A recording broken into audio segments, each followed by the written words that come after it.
Hello guys, in this video I'm just going to explain how to swap the buttons. For example, you might be a PS5 user or PS4 user or even Xbox user. So you can see that X will be the accept button, A will be the accept button, but in another switch B will be the back button, A is the accept button. I'm going to swap this buttons, okay, that functionality we can change in another switch. So I'm going to swap these buttons. So what you need to do is, it's very simple. Go to settings, go to controller and accessories, and here come to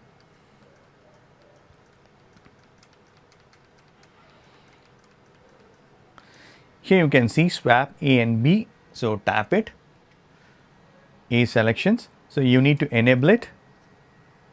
Okay, enable it. So once enabled, right, this will be a back button. See, I am not able to accept it. B will be the accept button. See, A will be the back button and B will be the accept button. This is the way you can swap the buttons on your controller, because when you play right WWE 2K25 or WWE 2K18, it will be very good.